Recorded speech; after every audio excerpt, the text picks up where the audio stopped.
Idea to have all of the perspectives involved here, and we have yet to see the very vital one, that of a member of Congress, and the chances for entitlement reform as well as proposals that might help to ease other areas of spending in the budget. And there's no one more fitting to present that view than our next guest, Congressman Devin Nunes, who represents the 21st District of California.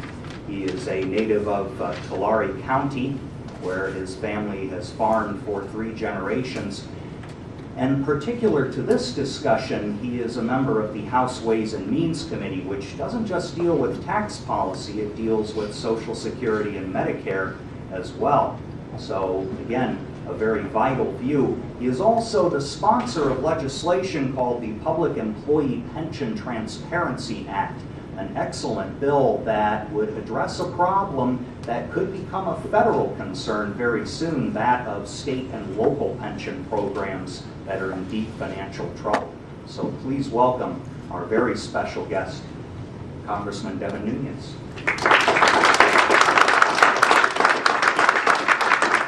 Well, thank you very much. I'm sorry, I missed your presentations, but it's probably going to be very similar to mine, so I apologize. Because I think we're all in agreement here pretty much. So, and I will be brief, too long, but I did do some prepared remarks. We often hear that our budget challenges are comparable to World War II. Back then, our budgetary challenges were indeed big. Our national debt rose to 100% of our GDP. Our budget deficit climbed to 30% of GDP. Yet we worked our way out of our financial difficulties and also defeated Hitler and a Japanese emperor along the way. Like other times in U.S. history, we paid our bills and stopped living on borrowed money. We can do it again, but this time Washington, D.C. has to change radically or we face catastrophe. Today, the financial problems our government faces are actually worse than those in World War II. The financial future of our country is so dire that we need fundamental reform and a radical change in direction. For the first time in our history, we face the prospect of uncontrollable federal spending, leading to a national bankruptcy, something not even encountered during World War II. Currently, the federal debt held by the public is fast approaching 3/4 of our GDP, levels rarely seen outside of a major war. There is a lot of debate over this debt, but at least we could acknowledge it. That would be a good stop, a good start. But there is another debt that usually goes unacknowledged, and that is the unfunded liabilities of our entitlement programs. Social Security, Medicare, and Medicaid, which are, I don't know what these guys told you, but it's somewhere between 60 to 100 trillion. Is that accurate? Rough guess, 60 to 100 trillion. They're staggering numbers, which is why politicians don't want to talk about them. Yet uncontrollable federal spending and the entitlement programs is an unfolding national tragedy that will leave future generations saddled with crippling debt, little economic hope, and a legacy unknown to previous generations of Americans. It would be an ultimate act of betrayal, the financial equivalent of a Benedict Arnold. I wrote in my book, Restoring the Republic, that came out last September, the combination of budget deficits, spiraling debt, and unfunded liabilities of our entitlement programs could achieve what Hitler, Stalin, the Kaiser, and King George III couldn't do: defeat America. We are victims of this entitlement tsunami because of the way Washington, D.C. has operated for far too long. 2 presidents, in my estimation, are to blame, and that would be Franklin Roosevelt and Lyndon B. Johnson. Together they created the entitlement systems that are bankrupting our country. When Roosevelt created Social Security in the 30s and Johnson Medicare and Medicaid in the 60s, the potential costs of these programs were never revealed to the American people. Instead, successive Democratic-controlled Congresses have simply ignored their financial consequences and opted instead to add to the cost. No thought was given to reforming these programs other than by raising taxes. This was not an accident. Our entitlement programs were carefully crafted for political gain. That is why the true cost of these programs were, in fact, never revealed to the American people. I think one of the most blatant displays a lot of folks forgot about this because they remember back to the Joe Wilson moment when he shouted out to the president. But a lot of people forget when President Bush was reelected, he was actually heckled at his 2005 State of the Union speech because he was just talking about reforming Social Security. The politics of entitlements have been going on since before Medicare was enacted. President Johnson and the leaders then knew it could be exploited for raw political power.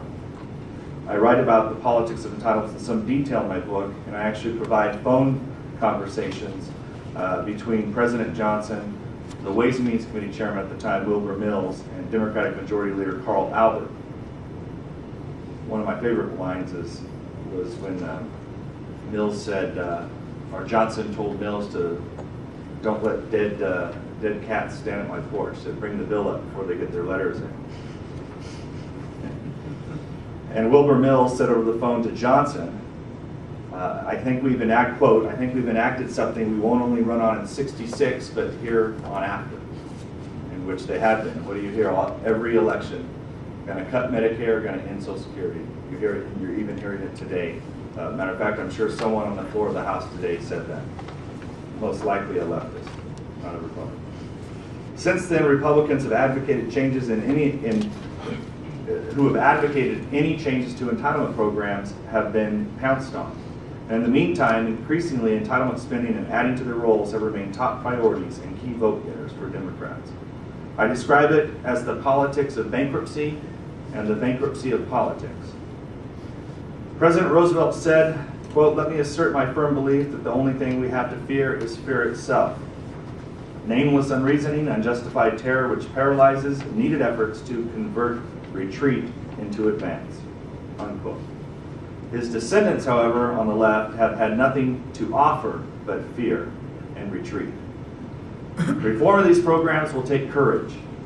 One morning, last couple of years ago, Paul Ryan, who I'm sure you guys know, I think he spoke here to CPAC earlier in the week, and him and I have worked on these roadmap reforms and reforming the entitlement programs.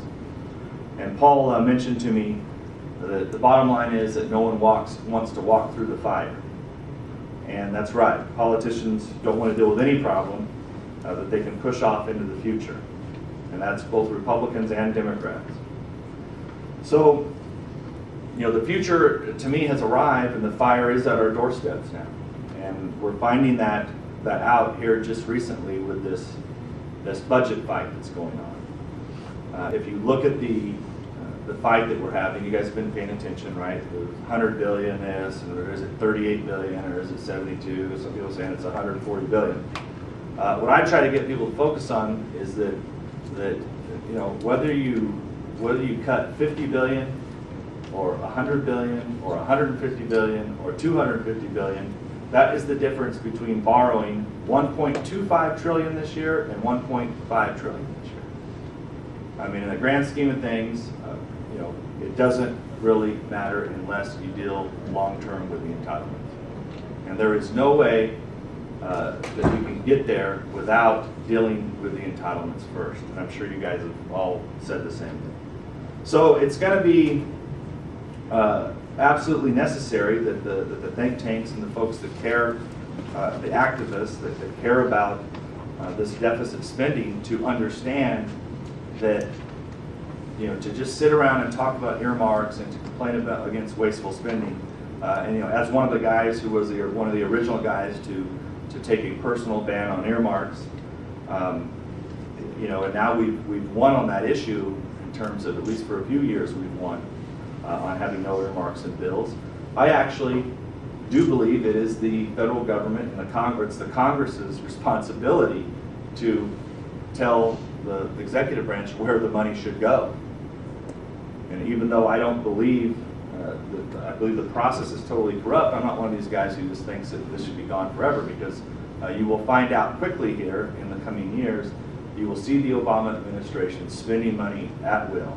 And you watch how they're going to be doing it. I bet there'll be story after story that will come out in the next few months, especially as we begin to pass this CR, which we're going to continue resolution where we're going to try to cut $100 billion.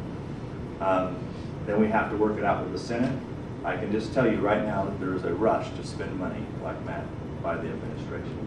So with that said, why don't I just maybe just join the panel and Yes. do some Q&A. But thank you very much for coming, and thanks for having me.